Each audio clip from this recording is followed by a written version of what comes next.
The universe is being torn apart, not slowly, not gently, not in the way that entropy gradually dissolves order into chaos across geological timescales. Being torn apart by a force that is growing stronger as the universe expands. A force that currently makes up 68% of everything that exists, that has no confirmed physical explanation, that was not even suspected to exist until 1998, and that will eventually, if it continues on its current trajectory, tear apart not just galaxies and solar systems, but stars, then planets, then the atoms themselves. We call it dark energy, and we have almost no idea what it is. Not in the casual sense of not having studied it carefully enough. We have studied it with every instrument available to modern cosmology.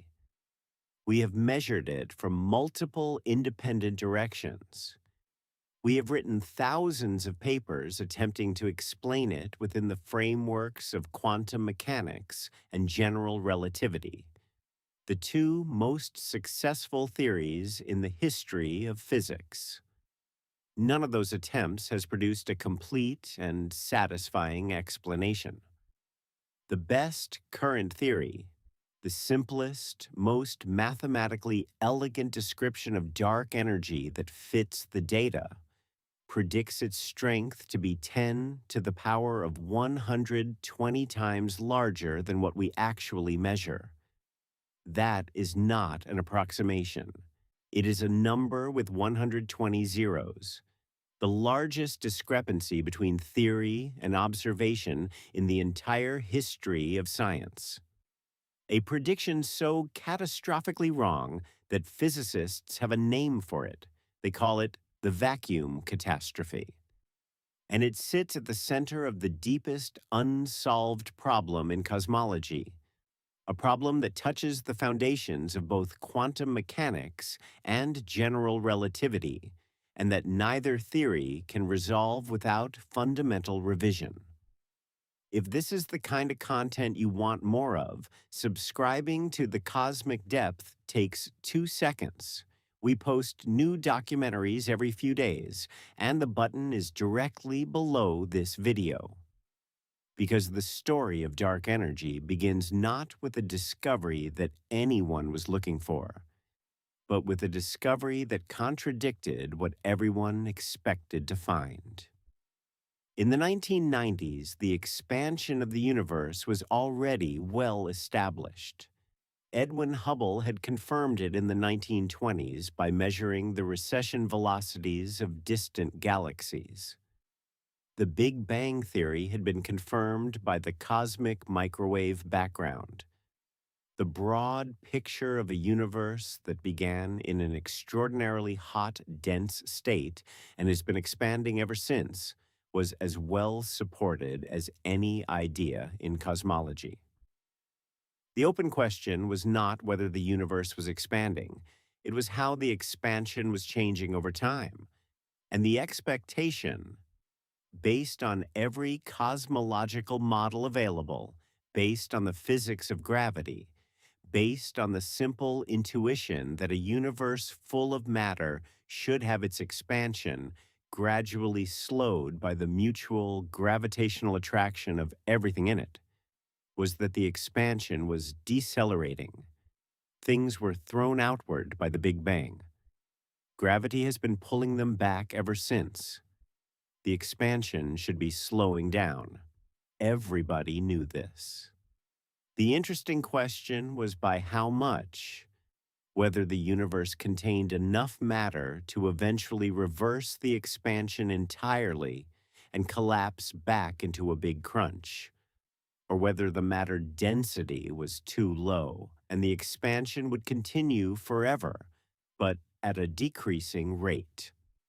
Two independent teams of astronomers set out to measure the deceleration. One team was led by Saul Perlmutter at Lawrence Berkeley National Laboratory. The other was led by Brian Schmidt at the Australian National University with Adam Rees as the key data analyst. They were rivals in the most productive sense, competing to answer the same question with the same method, each team aware of the other, each team checking and rechecking their results before publishing.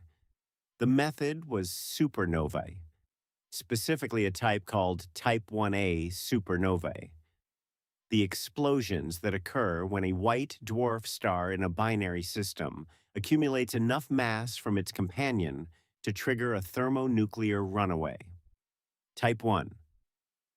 A supernovae are remarkable tools for cosmology because they all explode with approximately the same intrinsic luminosity. They are what astronomers call standard candles, objects whose true brightness is known, so that their apparent brightness in the sky can be used to calculate their distance with high precision. If you know how bright something actually is, and you can measure how bright it appears, the distance follows directly from the inverse square law. The further away a supernova is, the fainter it appears. And if you also measure the supernova's redshift, the stretching of its light by the expansion of the universe, you have two independent measurements of the same object: distance from brightness, recession velocity from redshift. Comparing the two across supernovae at different distances gives you the expansion history of the universe, how fast it was expanding at different points in its past. This was the measurement both teams were making. And in 1998, both teams arrived at results that neither expected. The distant supernovae, the ones far enough away that their light had been traveling for billions of years before reaching Earth, were fainter than they should have been. Not slightly fainter, measurably, significantly fainter. Fainter in a way that could not be explained by dust or measurement error or any known systematic effect. Fainter in the specific way that would result if those supernovae were further away than the deceleration models predicted. Further away, not closer, which is what a decelerating expansion would produce. Further, which meant the expansion had not been slowing down when that light left those supernovae billions of years ago. It had been speeding up. The universe's expansion was not decelerating, it was accelerating. Both teams sat with this result for months before publishing. The implication was too large and too strange to announce without being certain. They checked for systematic errors. They tested alternative explanations. They looked for any way the data could be pointing to something other than what it appeared to be pointing to. It kept pointing to the same place. The universe is accelerating. Something is pushing space itself apart, not just maintaining the expansion, but actively increasing its rate. Something that does not dilute as the universe expands, that does not weaken with distance, that does not behave like any form of matter or energy previously known. Something that acts like a repulsive force built into the fabric of space-time, increasing the rate at which every point in space moves away from every other point, increasing it year by year and billion by year as the universe grows older and emptier, and the mysterious driving force becomes the dominant feature of the cosmos. Both teams published independently in 1998. The results agreed. The physics community spent years checking and rechecking and confirming from independent directions. The cosmic microwave background, the large-scale structure of the cosmic web, the baryon acoustic oscillations in the galaxy distribution, until the evidence became overwhelming. In 2011, Perlmutter, Schmidt, and Rees were awarded the Nobel Prize in Physics. The citation described their discovery with the understatement characteristic of scientific awards. They had found that the expansion of the universe is accelerating. What they had actually found was that the universe contains something that makes up 68% of its total energy content, something that pervades all of space, something that grows more dominant as the universe expands, something that has been with us since the beginning and will be with us until the end, that physics cannot explain. They named it dark energy, and the deeper you look into what it might be, the harder you press on the equations and the theories and the predictions that follow from it, the stranger and more disturbing the answer becomes. The discovery did not arrive the way most discoveries do. Most great discoveries in the history of science arrive as the answer to a question that has been carefully posed. Someone identifies a gap in knowledge, designs an experiment to close it, and finds what they were looking for. Or something close enough to what they were looking for that the result makes sense within the existing framework. The discovery of dark energy arrived as the answer to a question nobody asked. It arrived as a refusal by the data to produce the number everyone expected. To understand what Perlmutter and Schmidt and Rees actually did in the 1990s, and why what they found was so unexpected, you need to hold in your mind the state of cosmology at that moment, not as a collection of historical facts, but as a set of convictions. Things that cosmologists in 1995 were not merely assuming, they were confident about. Things that the entire theoretical framework of cosmology was built upon, and that every independent observation had so far confirmed. The universe is expanding, confirmed. The expansion began in the Big Bang approximately 14 billion years ago, confirmed. The expansion is slowing down because gravity pulls matter together. Expected, not yet directly confirmed at large scales, but assumed with the same confidence that you assume a ball thrown into the air will eventually come back down. That third conviction was about to fail. Perlmutter's group, the Supernova Cosmology Project, had been working on the problem since the late 1980s. The technical challenge was enormous. Type 1. A supernovae are bright enough to be seen across billions of light years, but they are also brief.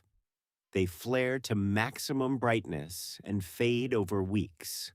Finding them required scanning large areas of sky repeatedly, comparing images taken at different times, and identifying the faint new points of light that had appeared between one observation and the next. In the early years of the project, the technology for doing this at scale barely existed. The CCD cameras needed, the computing power required to compare thousands of images, the scheduling of telescope time to follow up a discovered supernova before it faded. All of it had to be developed and refined over years before the measurement could be made with any reliability. By the mid-1990s, both teams, Perlmutter's group and the High Z Supernova Search Team led by Schmidt, had the machinery working. They were finding supernovae at high redshift. They were measuring their apparent brightnesses. They were building the data set that would answer the question. And the answer was coming back wrong. Not wrong in the sense of scattered or noisy or ambiguous, wrong in a specific direction. The high redshift supernovae, the ones whose light had been traveling for 7 or 8 billion years before arriving at Earth, were consistently fainter than the deceleration models predicted they should be. Fainter means further away. Further away means the universe expanded more between when that light left and when it arrived than the models expected. More expansion than expected means the expansion was not slowing down during that period. It was speeding up.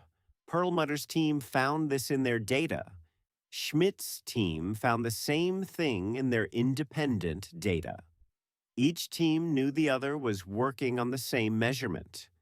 Each team knew that if they published a result this dramatic and it turned out to be wrong, a systematic error in the photometry, a contamination of the sample by a different type of supernova, some subtle effect of dust or evolution that had not been accounted for, the embarrassment would be significant. Both teams checked everything they could check. The signal held. In January 1998, Schmidt's team presented their results at a conference in California. In the same month, Rees, working on the data analysis, had independently identified the acceleration signature in the high Z sample. Perlmutter's team was reaching the same conclusion from their larger data set. By the time both papers appeared in the Astrophysical Journal later that year, the result had been scrutinized by both groups, cross-checked against each other's methods, and confirmed to the satisfaction of teams who had every reason to want to find an error. Because the alternative was announcing something that overturned the standard cosmological model. There was no error. The universe's expansion is accelerating. The physics community's response moved through stages that are recognizable in retrospect as the stages of a paradigm shift. Initial skepticism. The result must be wrong. There must be an unidentified systematic. Reluctant engagement. The systematic has not been found despite extensive searching. We should consider what the result would mean if it is correct. Acceptance. Independent confirmation has arrived from the CMB and the large-scale structure data. The acceleration is real. Integration. The standard cosmological model has been revised to include a new component, dark energy, as the source of the acceleration. The integration happened remarkably quickly. Within a few years of the 1998 papers, the lambda CDM model, lambda for the cosmological constant, CDM for cold dark matter, had become the standard framework of modern cosmology. Lambda is the symbol for the cosmological constant, the mathematical term in Einstein's equations that represents dark energy.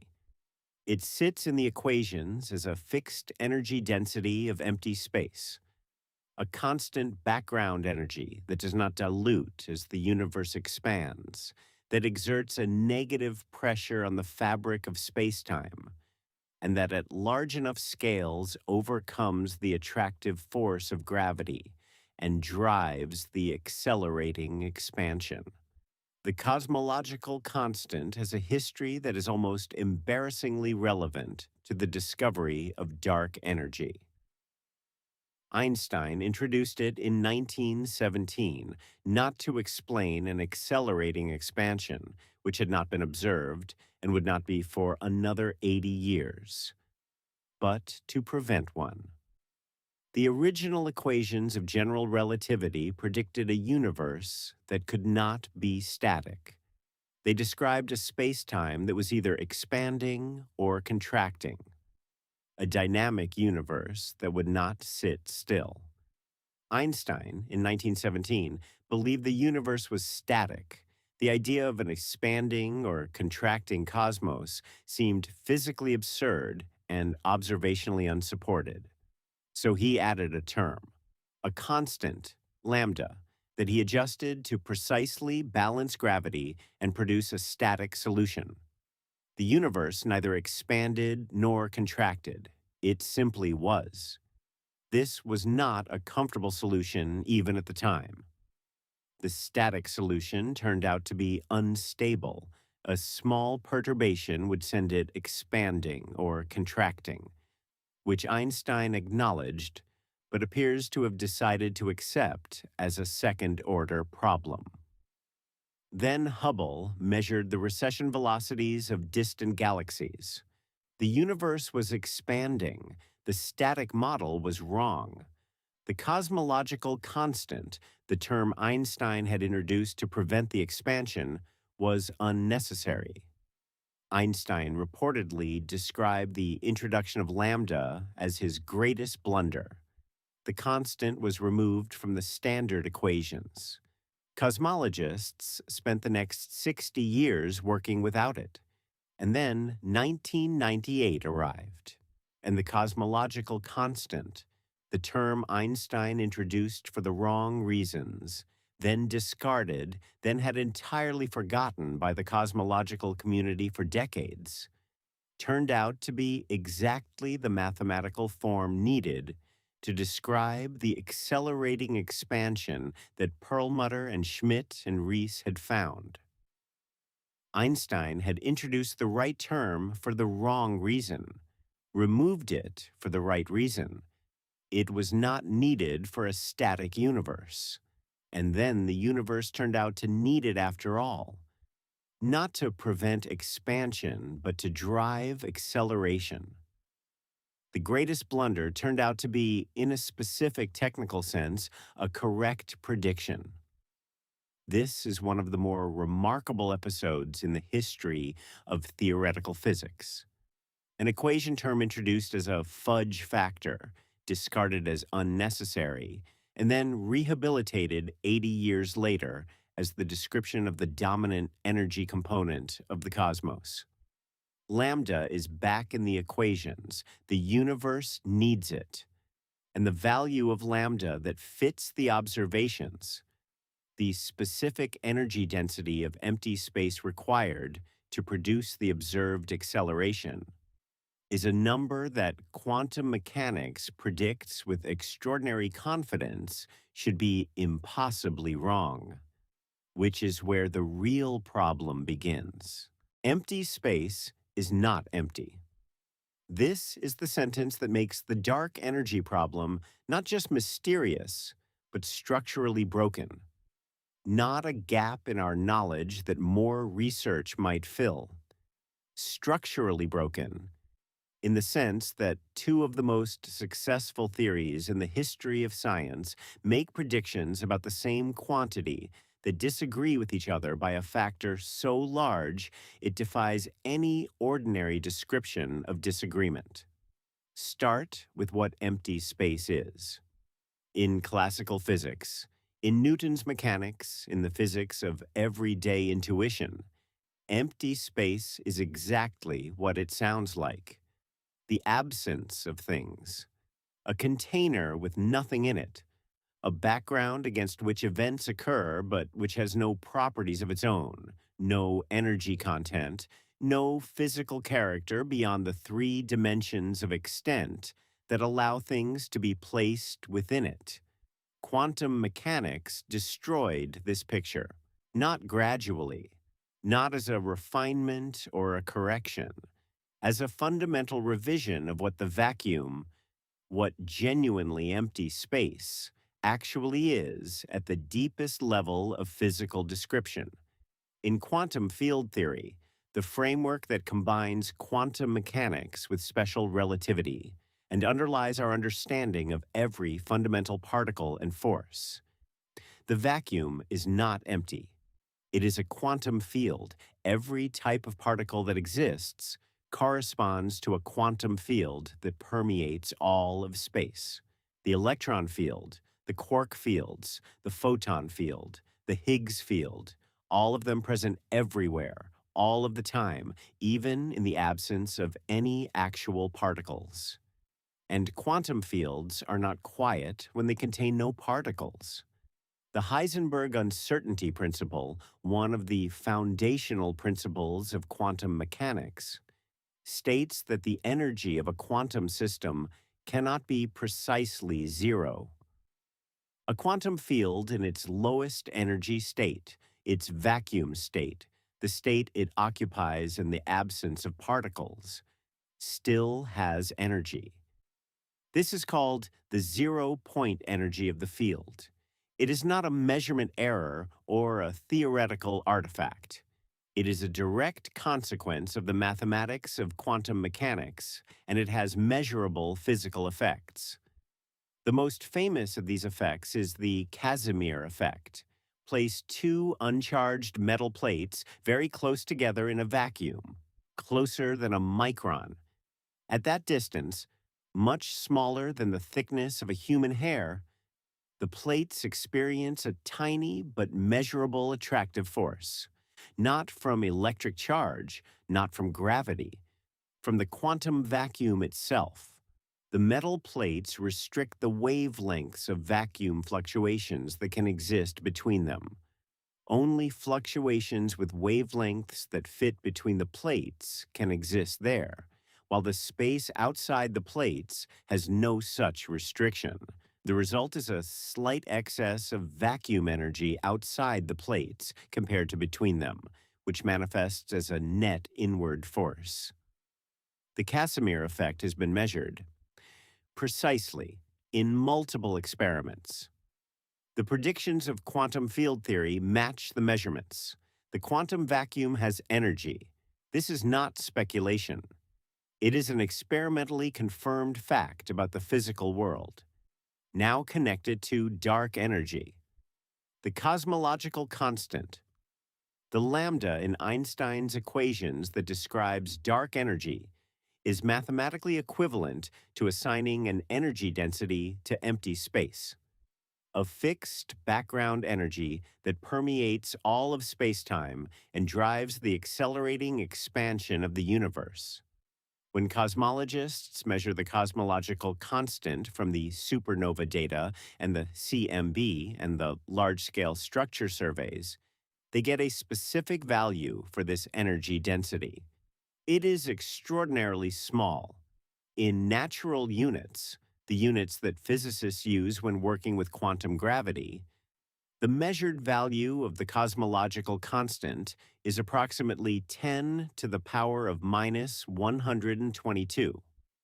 A decimal point, followed by 121 zeros, and then a 1. Now calculate what quantum field theory predicts for the vacuum energy density. Sum up the zero-point energies of all the quantum fields we know about. The electron field, the quark fields, the gauge fields, all of them, up to the energy scale at which quantum mechanics and gravity are both expected to be relevant. The Planck scale. The answer is approximately 10 to the power of plus 122 in the same natural units. Positive 122 compared to negative 122. The discrepancy between the quantum field theory prediction and the observed value is 10 to the power of 244. Or, if you prefer the version that appears most commonly in the physics literature, comparing the predicted vacuum energy density to the observed value of the cosmological constant, the theoretical prediction is wrong by a factor of 10 to the power of 120. 1 followed by 120 zeros. This is not a large discrepancy in the sense of being a factor of 2 or 10 or even a million. It is a discrepancy so vast that there is no analogy in ordinary human experience capable of conveying its magnitude. If you tried to express the ratio of the predicted value to the observed value using the number of atoms in the observable universe, a number already so large as to be effectively incomprehensible, you would still fall short. This is what physicists call the vacuum catastrophe, and it is not a problem at the fringes of theoretical physics. It is a problem at the intersection of the two theories that between them describe all of known physics, quantum mechanics and general relativity. Both theories are extraordinarily successful within their domains. Both make predictions confirmed to extraordinary precision by experiment. And when you ask them both to predict the energy density of empty space, the same quantity from the same physical situation, they give answers that differ by 120 orders of magnitude. Something is catastrophically wrong. The most straightforward resolution, and the one that many physicists hoped would emerge once supersymmetry or string theory or some other beyond standard model physics was properly understood, is that there is a cancellation, that the contributions to the vacuum energy from different quantum fields nearly cancel each other out, that the enormous positive contribution from some fields is almost exactly canceled by an enormous negative contribution from others, leaving a tiny residual that matches the observed cosmological constant. The problem is that this cancellation would need to be accurate to 120 decimal places. 120. This is called fine-tuning, and it is regarded by most physicists as deeply unsatisfying. A cancellation accurate to 120 decimal places is not something any known symmetry of physics naturally produces. It requires, if it is the explanation, that the fundamental constants of nature are adjusted with a precision that has no theoretical justification, that the universe is, in this specific sense, extraordinarily finely tuned in a way that our best theories provide no reason for. The anthropic principle has been invoked as a response. In a universe containing an enormous number of regions, or in a multiverse containing an enormous number of universes, each with different values of the vacuum energy, the regions in which the vacuum energy is small enough to allow structure to form would be the ones in which observers could exist.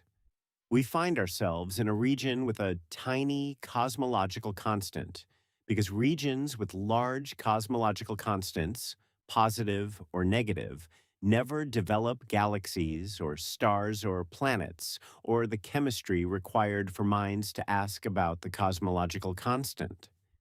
This argument has a logical structure. It is not obviously wrong. It is also deeply unsatisfying to most physicists because it replaces a physical explanation with a selection effect. It says not why the cosmological constant has the value it has, but only why an observer would find themselves in a region where it is small, and it relies on the existence of the multiverse, an enormous ensemble of regions or universes with different physical properties, which is itself not directly testable with any current or foreseeable instrument. There is a second possibility. The cosmological constant is not the right description of dark energy. Lambda, the term Einstein introduced, the fixed energy density of empty space, is the simplest possible form dark energy could take. It is a constant. It does not evolve. It does not vary across space. It has been the same since the Big Bang and will remain the same until the end of the universe. The cosmological constant is dark energy at its most minimal, a single number added to the equations, fitting the data, explaining nothing. But dark energy need not be a constant. It might be a field, a dynamical component of the universe that evolves over time, stronger in some epochs and weaker in others, perhaps varying across space, perhaps interacting weakly with matter in ways that leave subtle signatures in the structure of the cosmos. If dark energy is a field rather than a constant, it would have different properties at different times in the universe's history, and it would make different predictions for the future than the cosmological constant does. This possibility, dynamical dark energy or quintessence, is one of the most actively investigated ideas in modern cosmology. And the reason it matters is not just theoretical tidiness. If dark energy is a constant, if lambda is the right description, the future of the universe is one specific thing: an eternal accelerating expansion. Galaxies moving further and further apart, the universe growing larger and darker and colder without limit. If dark energy is a dynamical field, if its energy density changes over time, the future could be different. It could weaken. The acceleration could slow. The universe might eventually stop accelerating, or dark energy could strengthen, grow more intense as the universe ages, in which case the future is not eternal cold expansion, but something more violent, something called the Big Rip. And the Big Rip, the possibility that dark energy does not merely accelerate the expansion, but eventually tears apart everything that exists, is where the physics of dark energy connects to the question of how the universe ends. There is a number that determines the fate of the universe. Physicists call it WW. It is the equation of state parameter for dark energy, the ratio of dark energy's pressure to its energy density. A single dimensionless number that encodes something profound about the nature of the force driving the accelerating expansion of the cosmos. And depending on what value W turns out to have, a question that current observations constrain but have not definitively answered, the universe ends in one of three completely different ways. If W equals -1, dark energy is the cosmological constant. Lambda, Einstein's term, a fixed energy density of empty space that does not change over time. The universe expands forever at an accelerating rate. Galaxies move beyond each other's cosmic horizons. Stars burn out. Black holes evaporate through Hawking radiation across unimaginable timescales. The universe grows older and darker and emptier until it reaches something close to thermodynamic equilibrium, maximum entropy, minimum structure, effectively dead but not dramatically ended.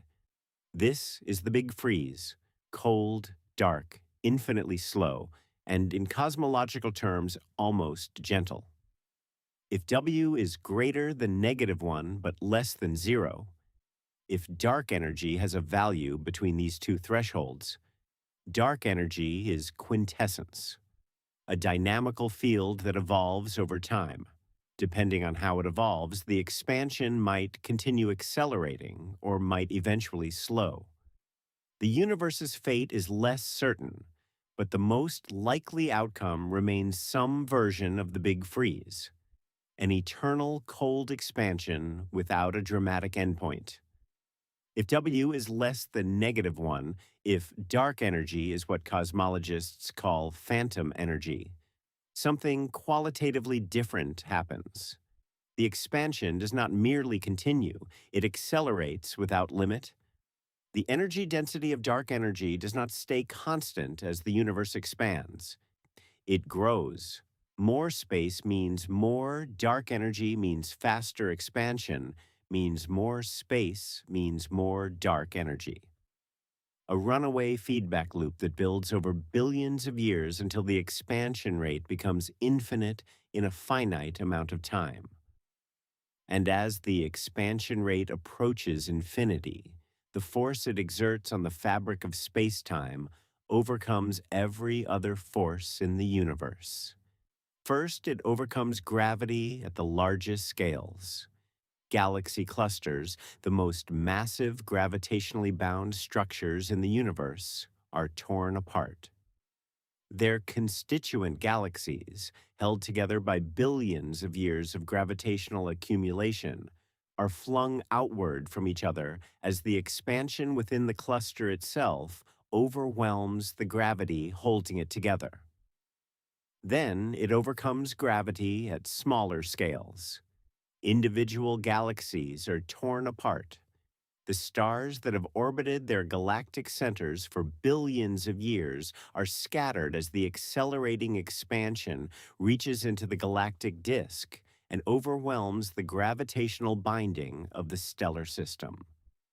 Then it overcomes gravity at still smaller scales. Solar systems are disrupted.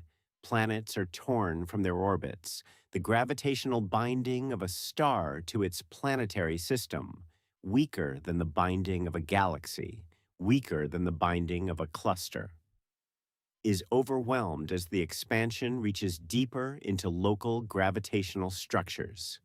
Then it reaches the stars themselves. A star is held together by its own gravity, the immense mass of a stellar body generating a gravitational field strong enough to confine the nuclear furnace at its core.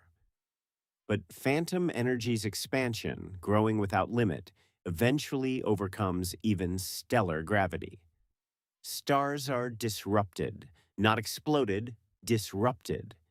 The matter of which they are composed, scattered as the expansion tears through the gravitational binding that has held them together for billions of years. Then it reaches the planets, then the rocks, then the molecules. The electromagnetic force, the force that holds electrons in their orbits around atomic nuclei and binds atoms into molecules, is the next to fail. Molecules dissociate as the expansion tears the electromagnetic bonds apart. Atoms are stripped of their electrons. The chemistry that underlies every structure in the universe, every crystal, every protein, every planet, every star, every object of any complexity, dissolves as the expansion overwhelms the electromagnetic force. Then it reaches the atoms themselves. The strong nuclear force, the strongest force in nature, the force that holds quarks together inside protons and neutrons, and holds protons and neutrons together inside atomic nuclei, is the last to fail. But phantom energy's expansion, in the final moments before the expansion rate becomes infinite, is strong enough to overcome even this. Atomic nuclei are torn apart. Protons and neutrons are disassembled into their constituent quarks. And then, in the final fraction of a second before the expansion rate reaches infinity, the universe itself ceases to exist in any meaningful physical sense. Space-time itself is torn apart by the infinite expansion. The mathematical framework of general relativity, which describes the geometry of spacetime, reaches a singularity, a point where the equations produce results without physical meaning, where the framework ceases to describe anything real. This is the Big Rip, not cold and slow like the Big Freeze, not a collapse and a crushing singularity like the Big Crunch, a tearing, a progressive disassembly of every structure in the universe, from the largest scales to the smallest, driven by a dark energy that does not merely maintain its strength as the universe expands, but grows stronger, fed by the very expansion it drives. The current best measurements of W, from the Planck satellite's analysis of the cosmic microwave background, combined with the supernova data and the baryon acoustic oscillation measurements, give a value consistent with -1, with the cosmological constant, with lambda. Within the current measurement uncertainties, W could be exactly -1, in which case the Big Rip never happens, and the universe ends in the cold, dark, infinite expansion of the Big Freeze. Or W could be slightly less than -1, phantom energy, in which case the Big Rip is a genuine future event. The current measurements cannot rule this out. The error bars on W are still large enough to permit phantom energy. If W is less than -1 by even a small amount, If the true value is negative 1.01 or negative 1.1, the big rip is coming. The question is only when. And the when depends on exactly how much less than negative 1 the true value of W is. For phantom energy close to negative 1, say negative 1.01, the big rip would occur in the very far future, hundreds of billions of years from now, long after the last stars have burned out, long after any currently living species has ceased to exist in any form we would recognize. The big rip in this scenario is theoretically certain, but practically irrelevant on any human timescale. For phantom energy further from negative 1, say negative 1.5 or negative 2, the big rip would come sooner, tens of billions of years from now, still long after any human being has ever lived or will live, still not a practical concern for any generation of humans ever born. But the question of whether it is coming at all, whether the universe ends in cold, eternal expansion or in progressive, violent disassembly, is one that the next generation of dark energy experiments is specifically designed to answer. The distinction between W equals negative 1 and W slightly less than negative 1 is a distinction between two fundamentally different theories of what dark energy is. The cosmological constant, fixed, unchanging, a property of space-time itself, gives exactly negative 1. Any dynamical field, quintessence or phantom energy, gives a value of W that is either greater than or less than negative 1, and that potentially varies over time. Measuring W precisely enough to distinguish these cases is one of the central scientific goals of the Euclid Space Telescope, launched in 2023 and currently mapping the three-dimensional distribution of galaxies across 10 billion years of cosmic history. It is also a primary target of the Vera Rubin Observatory's Legacy Survey of Space and Time, which will track billions of galaxies and millions of supernovae over a decade of operations. These instruments will not resolve the vacuum catastrophe. The 120 order of magnitude discrepancy between the quantum field theory prediction for vacuum energy and the observed cosmological constant. That problem sits at the foundations of physics and will require theoretical insight we do not yet have. But they will tell us whether WBU is constant or varying, whether dark energy is lambda or something that evolves, whether the universe is heading toward the cold, infinite darkness of the Big Freeze, or toward the violent, progressive disassembly of the Big Rip. That is not nothing. That is, in fact, the question of how everything ends. And we are building the instruments to answer it right now. There is a crack running through the foundation of modern cosmology, not a crack in the data, not a measurement error that better instruments will close. A genuine, persistent, statistically significant disagreement between two of the most precisely measured quantities in the history of science. A disagreement that has been growing more significant as measurements have become more precise rather than disappearing as everyone expected it would. It is called the Hubble Tension, and it may be the first observational signal of something missing from our understanding of dark energy, a crack through which new physics is beginning to show. The Hubble constant, designated h0, is the rate at which the universe is currently expanding. It describes how fast galaxies are receding from each other as a function of the distance between them. A higher value of h0 means a faster expansion. A lower value means a slower one. It is one of the most fundamental numbers in cosmology, the parameter that sets the scale of the observable universe, that determines the age of the cosmos, that connects the expansion history to the large-scale structure we observe. Measuring it precisely has been one of the central goals of observational cosmology for nearly a century.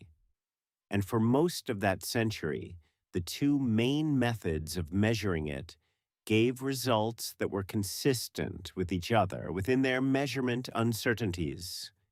Different enough that cosmologists argued about the precise value, debates that ran for decades, but close enough that no fundamental conflict was apparent. In the last 10 years, that has changed.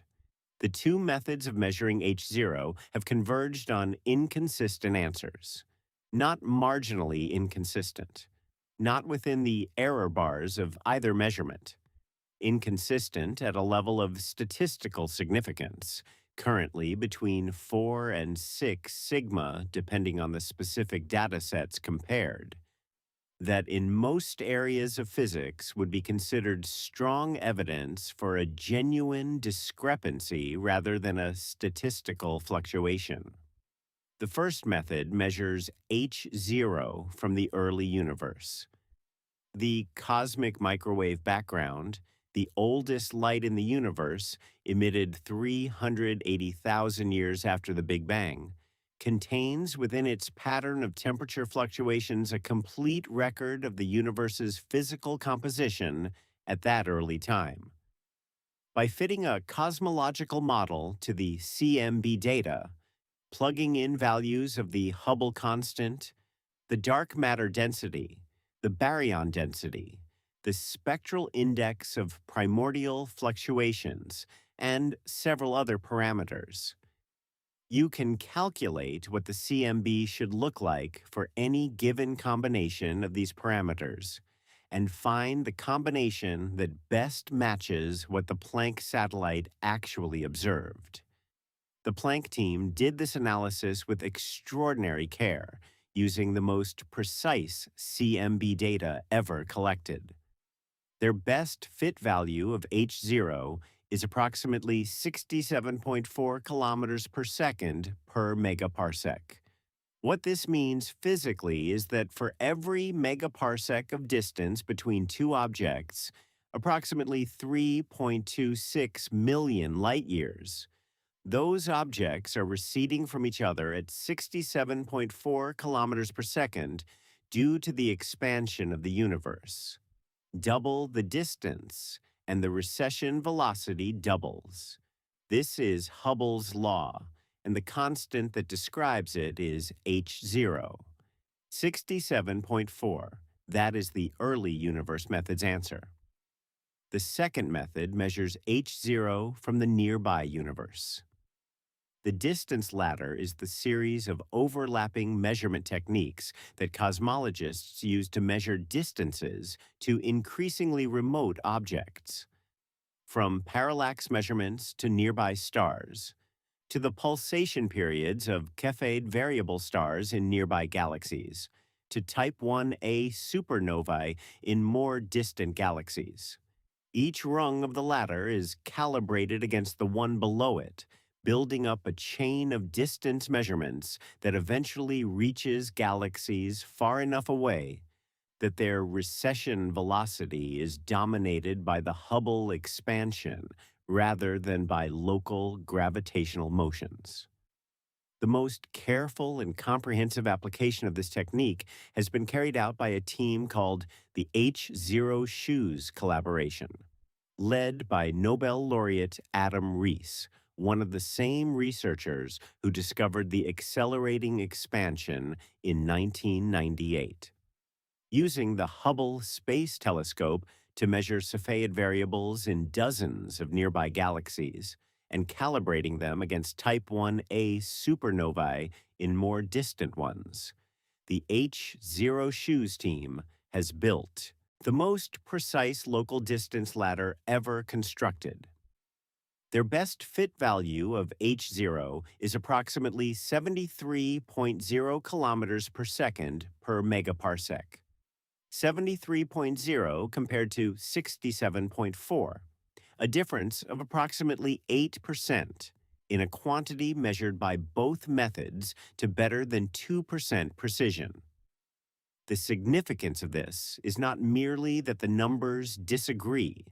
Numbers disagree. Measurements have error bars. Discrepancies appear and disappear as datasets are refined. What makes the Hubble tension different? What has elevated it from a minor footnote in observational cosmology to one of the most discussed problems in modern physics is that as both measurements have become more precise, the discrepancy has not decreased. It has stayed the same. As Rees and his team have added more Cepheid measurements and more supernovae, their error bars have shrunk.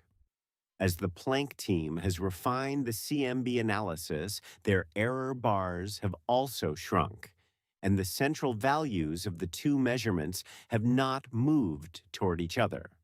They have remained stubbornly separated. When a discrepancy persists and grows in statistical significance as measurements improve, one of three things is happening. There is an unidentified systematic error in one or both measurements, an error so subtle that it has survived years of scrutiny by multiple independent teams looking specifically for it. There is a genuine physical difference between the expansion rate as inferred from the early universe and the expansion rate as measured in the nearby universe, which would mean that the cosmological model used to extract H0 from the CMB is missing something. Some physical ingredient that was present in the early universe and that changed the expansion history in a way that makes the CMB derived value of H0 systematically different from the locally measured one, or both. The systematic error explanation has been pursued with extraordinary diligence. Every component of the local distance ladder has been re-examined. The Cepheid calibration has been checked against alternative distance indicators, red giant stars at the tip of the red giant branch, water masers in nearby galaxies, gravitational wave standard sirens from neutron star mergers. The supernova sample has been scrutinized for selection effects and calibration biases. None of these investigations has identified a systematic error large enough to explain the full tension. The James Webb Space Telescope has now provided an independent check on the Cepheid measurements, observing the same stars that Hubble measured, but with greater resolution and sensitivity. The JWST results confirm the Hubble measurements to within their uncertainties. The local value of H0 remains stubbornly at 73. The possibility that the tension reflects genuine new physics has become increasingly difficult to dismiss. And if it does reflect new physics, if the cosmological model is genuinely missing something, the most natural place to look for the missing ingredient is dark energy. The standard cosmological model assumes that dark energy is the cosmological constant, lambda, with W exactly equal to -1. Constant, unchanging, the same at every epoch of the universe's history. If this assumption is wrong, if dark energy was slightly different in the early universe than it is today, the CMB-derived value of H0 would shift. The precise amount of the shift depends on the specific way in which dark energy deviates from lambda. But several models of dynamical dark energy can produce a Hubble tension of roughly the observed size if the dark energy equation of state varies in the right way. This connection between the Hubble tension and possible deviations of dark energy from the cosmological constant is one of the most active areas of current research in theoretical cosmology. It is also speculative. No specific model of dynamical dark energy has been demonstrated to resolve the Hubble tension while remaining consistent with all other cosmological observations. Every proposed resolution that fixes the Hubble tension tends to create tension somewhere else in the dataset, in the baryon acoustic oscillations, in the large-scale structure measurements, in the CMB power spectrum at small angular scales. The problem is proving stubborn, but it is also proving productive in the way that the best problems in physics always are. By refusing to yield to easy solutions, it is forcing cosmologists to examine their assumptions more carefully than they ever would have otherwise. To ask which parts of the cosmological model are genuinely well tested and which are carried over from earlier, less precise observations. To consider whether lambda is truly constant or whether the data has simply not been precise enough until now to detect the evolution. In 2024, the Dark Energy Spectroscopic Instrument, DESI, released its first full year of data. DESI is a spectrograph mounted on a 4-meter telescope in Arizona, designed to measure the redshifts of approximately 40 million galaxies and quasars, mapping the three-dimensional distribution of matter across the universe with unprecedented precision, and using the pattern of baryon acoustic oscillations as a standard ruler to measure the expansion history. The DESI results showed something unexpected. When the team allowed W, the dark energy equation of state, to vary over time rather than fixing it at -1, the best fit to the data suggested that W was not constant. That dark energy was evolving, that it behaved differently in the early universe than it does today. The statistical significance of this result was not overwhelming, approximately 3 sigma, which in physics means interesting but not definitive. It required confirmation from independent datasets before it could be taken as evidence for dynamical dark energy rather than a statistical fluctuation. But it was consistent with a universe in which dark energy is not the cosmological constant, in which lambda is not the answer, in which the dominant component of the cosmos, 68% of everything, is something more complex and more interesting than a fixed number in an equation. Whether that complexity resolves the Hubble tension or explains the vacuum catastrophe, or points toward the new physics that the foundations of cosmology have been waiting for. These are questions that the next decade of observations will begin to answer. The Euclid satellite is mapping the universe. The Vera Rubin Observatory is beginning its decade-long survey. The Roman Space Telescope will add its own constraints. Between them, these instruments will measure the dark energy equation of state with a precision that will either confirm that WW is constant and lambda is correct, or detect the deviation from -1 that would signal something new. Either answer changes everything. If W is exactly -1, if lambda is confirmed to extraordinary precision, the vacuum catastrophe deepens. We have measured with precision that the vacuum energy is 10 to the power of 120 times smaller than quantum field theory predicts. We have no explanation. We are forced to conclude that either our quantum field theory is wrong at the Planck scale in some specific and so far unidentified way, or the universe is fine-tuned to a degree that defies physical understanding, or both. If W deviates from -1, if dark energy is dynamical, new physics enters the picture, new fields, new forces, new components of the universe that were not in the standard model.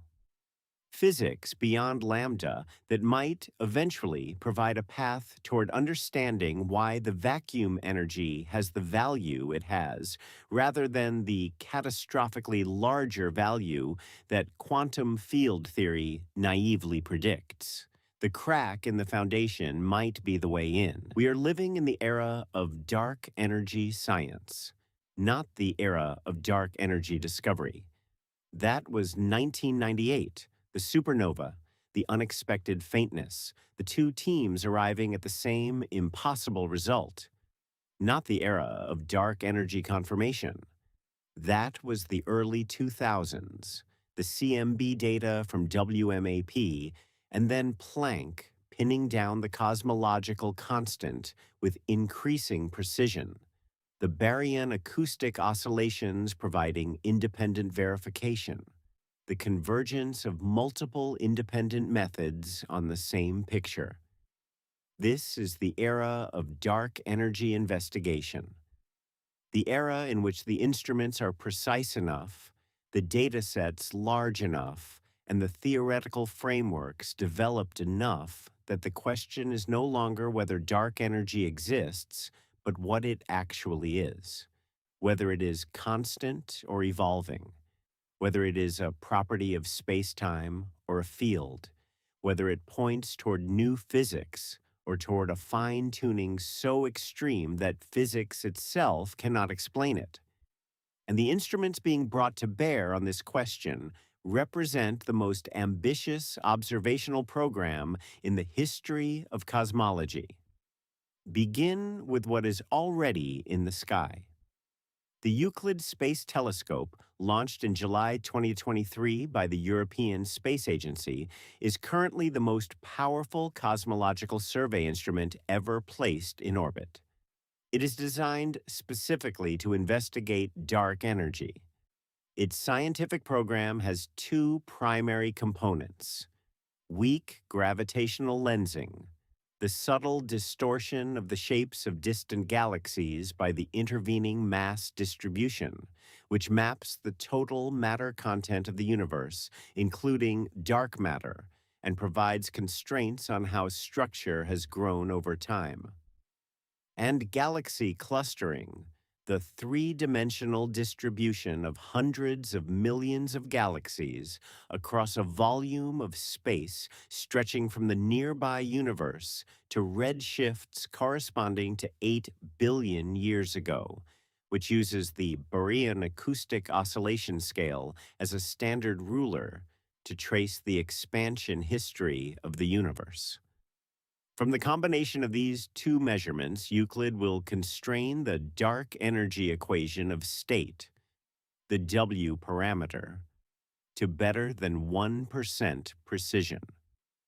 It will be sensitive enough to detect a deviation from -1 at the level of 1 part in 100 if such a deviation exists at that level.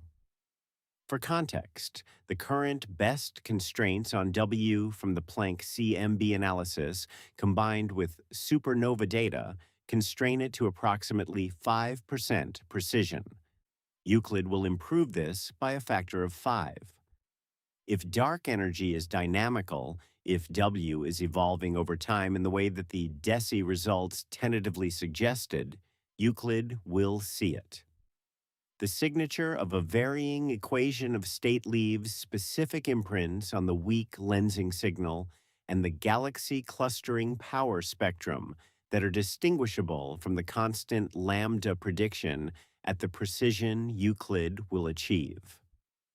If dark energy is lambda, if W is exactly -1 and constant, Euclid will confirm this at unprecedented precision, and the theoretical problem of the vacuum catastrophe will be sharpened to a point where it can no longer be deferred. The question of why the vacuum energy is 10 to the power of 120 times smaller than quantum field theory predicts will be not merely unsolved, but demonstrably central. the dominant unsolved problem in fundamental physics, confirmed by the most precise measurement ever made of the quantity in question. Either way, Euclid sharpens the problem. The Vera Rubin Observatory, now operating in the mountains of Chile, is approaching dark energy science from the ground. Its legacy. Survey of space and time will photograph the entire visible southern sky every 3 nights for 10 years. The sheer volume of data this produces, hundreds of petabytes of images, catalogs of tens of billions of objects, will support dark energy science through multiple independent channels. Supernovae. The Rubin Observatory will detect millions of Type 1a supernovae across a wide range of redshifts, far more than any previous survey. This will extend the supernova Hubble diagram to higher precision and higher redshift than has previously been possible, providing the most detailed map of the expansion history of the universe ever constructed from direct distance measurements. Weak lensing. Like Euclid, Rubin will measure the shapes of hundreds of millions of galaxies to constrain the growth of structure. Combined with Euclid's measurements from space, where the absence of atmospheric distortion provides sharper galaxy images, the ground-based Rubin data will provide complementary and cross-checking constraints. The Hubble tension directly. By measuring the distances to Cepheid variable stars in nearby galaxies and calibrating the local distance ladder with a sample size far larger than current surveys, Rubin will contribute to the resolution, or deepening, of the discrepancy between the early and late universe measurements of the expansion rate. Beyond Euclid and Rubin, the Nancy Grace Roman Space Telescope, NASA's next major space observatory after the James Webb Space Telescope, will add its own dark energy program to the picture. Roman's wide-field infrared survey capability will complement Euclid's optical survey, extending measurements to higher redshifts and providing an independent check on all three of the primary dark energy probes: supernova, weak lensing, and galaxy clustering.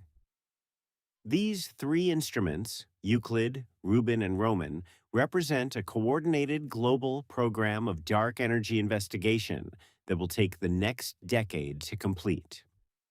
The data from all three combined will produce the most comprehensive map of the dark energy-dominated universe ever constructed. But the instruments are not enough. The interpretation of dark energy data requires theoretical frameworks, cosmological models that can be compared to observations and tested. And the theoretical landscape of dark energy has expanded dramatically since 1998 in ways that reflect both the creativity of theoretical physicists and the depth of the problem they are trying to solve. The simplest possibility remains lambda, the cosmological constant, dark energy as a fixed property of empty space. It fits the current data. It makes specific testable predictions. W equals -1, constant, no spatial variation, no interaction with matter. If Euclid and Rubin and Roman find nothing inconsistent with these predictions, the case for lambda strengthens, the vacuum catastrophe deepens, the theoretical challenge becomes starker. Quintessence models, in which dark energy is a slowly evolving scalar field rolling down a potential energy curve, represent the next level of theoretical complexity.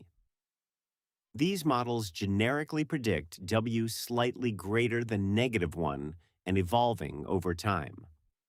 They predict specific patterns in the dark energy equation of state as a function of redshift.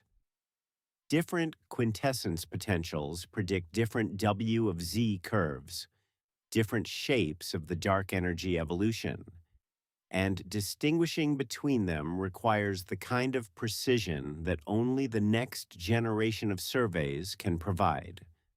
Phantom energy models, in which the dark energy field has a kinetic energy term with the wrong sign, producing W less than -1, are theoretically problematic because they violate energy conditions that physicists generally consider well motivated.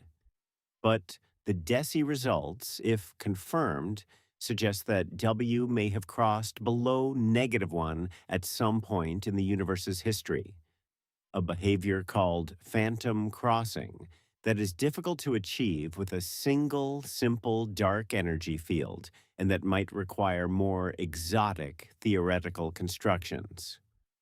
Modified gravity theories approach the dark energy problem from a different angle. Rather than adding a new energy component to the universe, modified gravity models change the behavior of gravity itself on cosmological scales. If general relativity is not the correct theory of gravity at the largest scales, if gravity behaves differently across the Hubble volume than it does in the solar system and the galaxy, then what appears to be dark energy acceleration might be a consequence of modified gravity rather than a new energy component. These models make distinctive predictions for the growth of structure, for how fast galaxies cluster together under gravity, that differ from the predictions of general relativity plus lambda. The weak lensing and galaxy clustering data from Euclid and Rubin will test these predictions with sufficient precision to either confirm or rule out a wide class of modified gravity models. And then there's the possibility that none of these frameworks is right. That dark energy is something conceptually new, not a field, not a modified gravity, not a cosmological constant, but something that requires a revision of our most basic assumptions about the nature of spacetime and quantum mechanics. Something that the current theoretical frameworks are not even asking the right questions to find. This possibility is not as speculative as it sounds. The history of physics is full of cases where a fundamental tension between two successful theories, a tension that resisted solution within either framework, resolved not through refinement of the existing theories, but through a conceptual revolution that changed what the question was asking. The tension between Newtonian mechanics and Maxwell's electromagnetism resolved not through better mechanics or better electromagnetism, but through special relativity, a conceptual revision of what space and time are. The tension between special relativity and Newtonian gravity resolved not through a patch to either theory, but through general relativity, a conceptual revision of what gravity is. The tension between quantum mechanics and general relativity, the tension from which the vacuum catastrophe emerges and to which dark energy is intimately connected, has not resolved. It has been present since the 1960s. Every attempt to unify the two frameworks has produced something either mathematically incomplete or experimentally untestable. String theory, loop quantum gravity, causal set theory, asymptotic safety.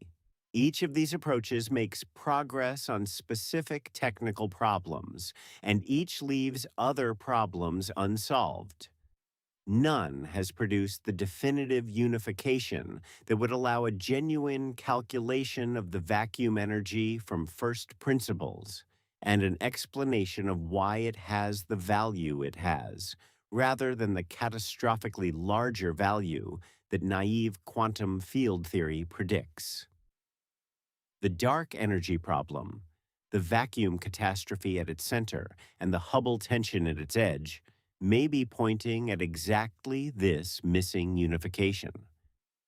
At the place where quantum mechanics and general relativity have to be reconciled, and where the reconciliation changes the answer to the question of what empty space is. What is dark energy? It is 68% of everything that exists. It is the dominant component of the universe, more prevalent than all the matter, ordinary and dark combined. It was discovered by accident in 1998 when two teams of astronomers pointed their telescopes at distant supernovae, expecting to measure a deceleration, and found an acceleration. It is described mathematically by a single term in Einstein's equations that Einstein introduced for the wrong reason, discarded, and whose rehabilitation is one of the stranger episodes in the history of theoretical physics. Its theoretical prediction from quantum field theory is wrong by a factor of 10 to the power of 120. It is either constant or evolving. Lambda or quintessence or phantom energy or something stranger. It will determine whether the universe ends in cold, infinite darkness or in the progressive, violent disassembly of everything that exists. And it is completely, utterly, profoundly unknown.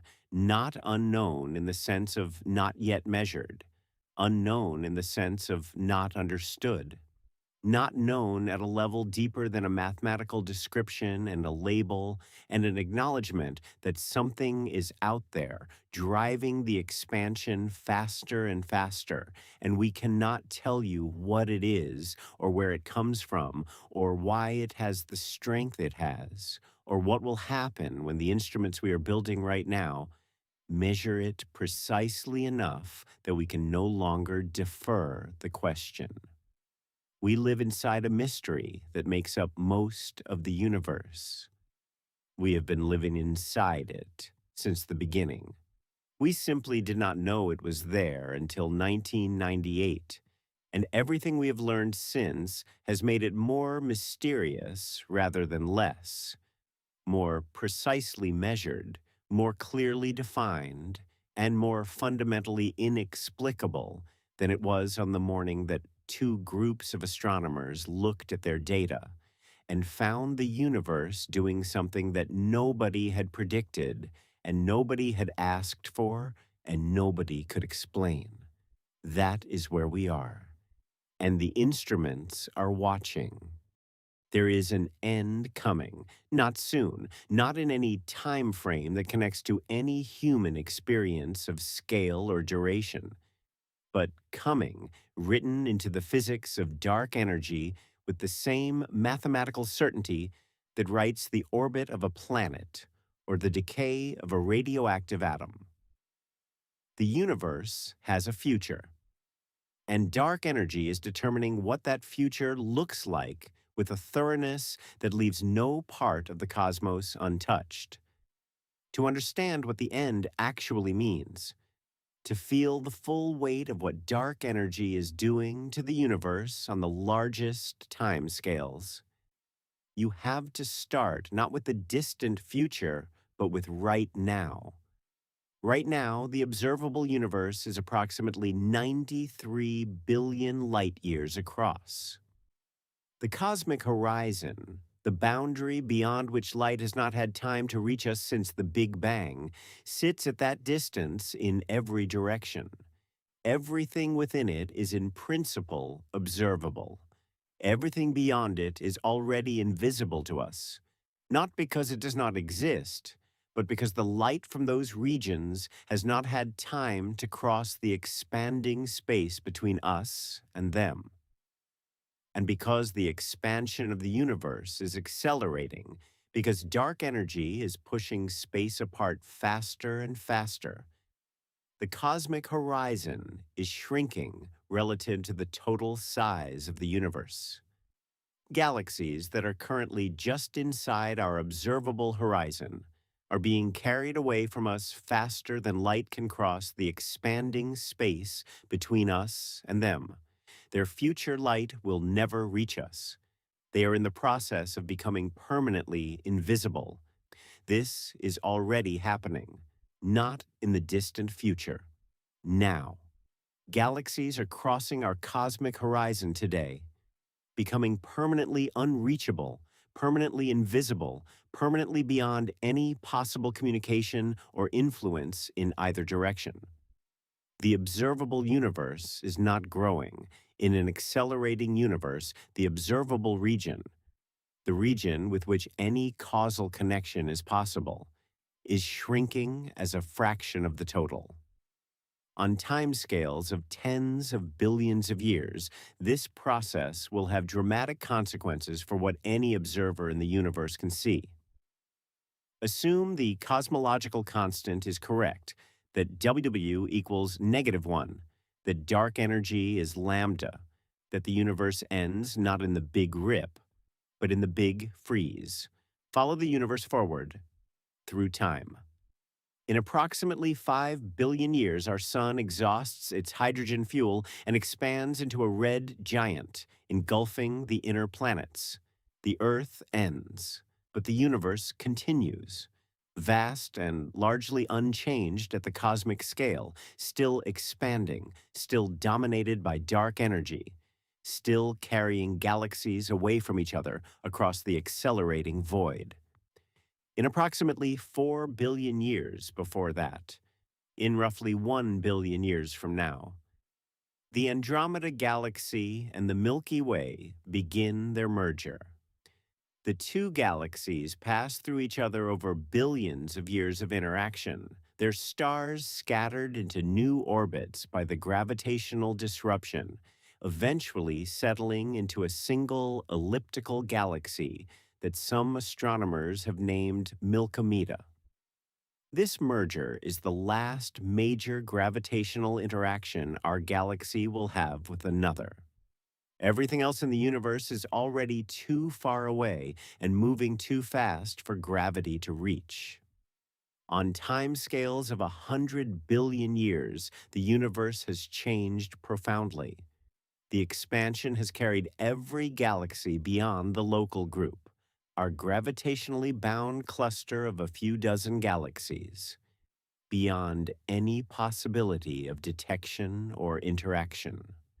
An astronomer in Milkomeda, 100 billion years from now, looking out at the universe with instruments as powerful as ours, would see nothing, not a single external galaxy. The cosmic horizon has contracted around the local group completely. The universe, to that observer, appears to consist of one merged galaxy surrounded by absolute darkness.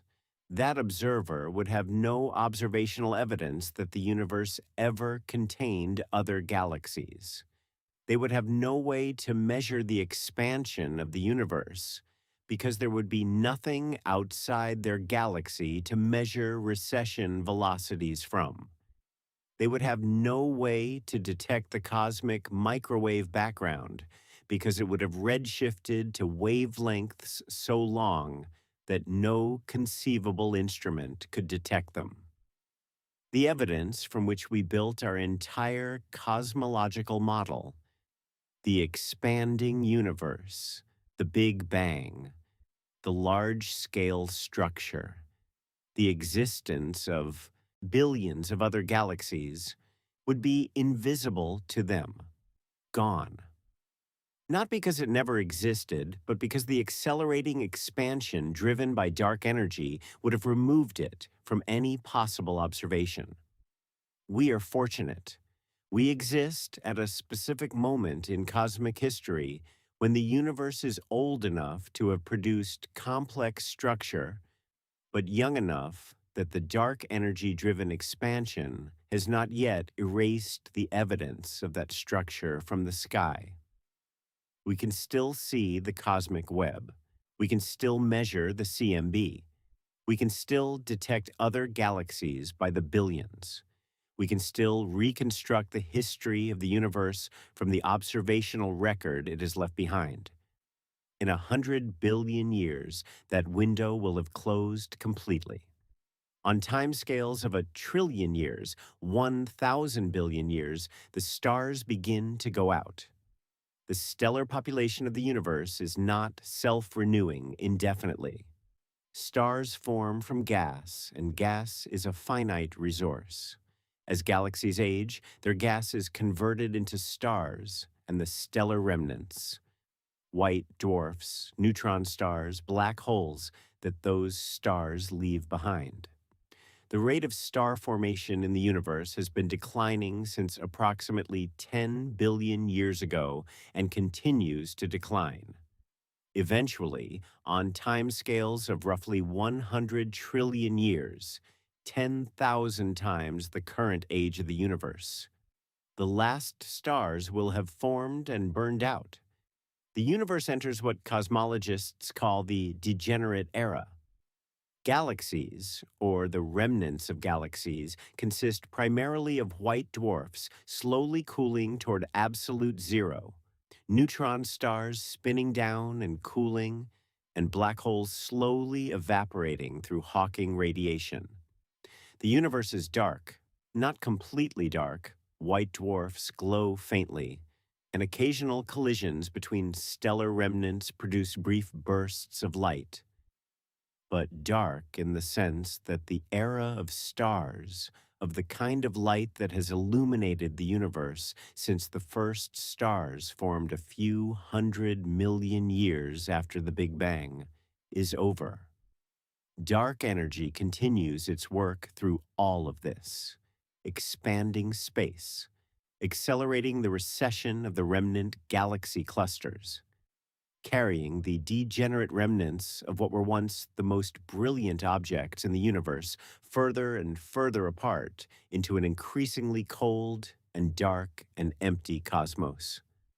On timescales of 10 to the power of 40 years, a number so large that it requires scientific notation to write, a number compared to which the current age of the universe is a brief moment, the white dwarfs have cooled to the temperature of the surrounding space and are effectively invisible. The neutron stars have cooled similarly. The only objects that retain any significant energy are the black holes. Black holes evaporate. Hawking radiation, the quantum mechanical process by which black holes slowly lose mass by emitting thermal radiation, operates on timescales determined by the mass of the black hole. Stellar mass black holes evaporate on timescales of approximately 10 to the power of 67 years. Supermassive black holes, the giants at the centers of galaxies containing billions of solar masses, evaporate on timescales of approximately 10 to the power of 100 years. 10 to the power of 100. A Google years. After the last supermassive black hole has evaporated, after that final burst of Hawking radiation disperses into the surrounding space, there is nothing left that contains significant concentrations of energy. The universe is a cold, dark, maximally entropic expanse of photons and neutrinos and electrons and positrons scattered across a space that is still expanding, still being driven apart by dark energy, growing ever larger and ever emptier. This is the Big Freeze, not a dramatic end, not a moment of crisis or destruction. A gradual, patient, inevitable dissolution of every structure that the universe spent 14 billion years building, not through violence, but through the slow operation of thermodynamics, entropy, and the patient expansion of a universe whose dominant component ensures that nothing can ever come together again once it has been driven apart. The Big Freeze is the fate of a universe with a cosmological constant, a universe where W equals -1, a universe where dark energy is lambda, constant, unchanging, patient. But if W is less than -1, If phantom energy is real, the story ends differently. And it ends sooner. Phantom energy does not merely maintain its strength as the universe expands, it grows. The energy density of phantom dark energy increases as space expands. The more space there is, the more phantom energy there is. The faster space expands, the more phantom energy there is. A feedback loop with no natural limit. The consequence of this feedback loop, followed to its mathematical conclusion, is the Big Rip. We covered the mechanics of the Big Rip in an earlier section. The progressive disassembly of galaxy clusters, then galaxies, then solar systems, then stars, then planets, then atoms, then atomic nuclei. But what deserves attention now is not the mechanics, but the meaning.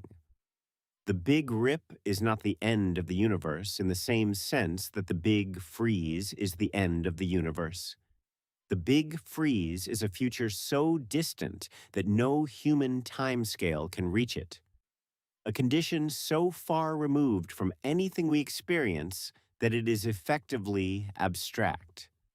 The universe ends not with a bang, but with an infinite whisper, spread across timescales that make the current age of the universe look like a fraction of a second. The Big Rip is different in character. It is the end not of energy or matter, but of structure, of the relationships between things, of the binding forces that hold the universe together at every scale. It is the end of complexity. The tearing apart of every organized structure, every bound system, every configuration of matter that has any internal coherence, leaving behind a universe that still contains energy, but that has no capacity to form anything from it. Both endings are written into the physics of dark energy. Which one is coming depends on the value of W, and the value of W is what the instruments currently watching the sky are designed to determine. This is the human context of dark energy science. We are not merely trying to understand an abstract cosmological parameter. We are trying to read the final chapter of the universe. We are using the instruments we have built, Euclid, Rubin, Roman, DESI, and the generations of instruments that will follow them, to answer the most fundamental question that physics can ask about the cosmos. How does it end? Not for us, not for our species or our planet or our star, for everything, for the universe itself, for the 14 billion year story that began in a hot, dense state we can barely describe and has been unfolding ever since, producing galaxies and stars and planets and chemistry and life and minds capable of asking about their own ending. Dark energy is 68% of everything. It is the dominant component of the universe we live in. It was discovered by accident. It is theoretically inexplicable. It is being measured by the most ambitious observational program in the history of cosmology, and it will determine how the story of the universe ends. We are the first species in the history of this planet, possibly the first species in the history of this region of the cosmos, to know that the story has an ending, to know that dark energy exists and is winning, to know that the universe is accelerating toward a fate that is either the cold, infinite darkness of the Big Freeze or the violent, progressive disassembly of the Big Rip. We do not yet know which, but we are watching, we are measuring, we are building instruments that will narrow the question to the point where the answer becomes unavoidable. And whatever the answer turns out to be, whether W is exactly -1 or slightly less, whether lambda is correct or phantom energy is real, whether the universe ends in a whisper or a tear. The act of asking the question and pursuing it with the full power of human mathematics and observation and imagination is one of the more remarkable things that the 14 billion year history of this cosmos has produced.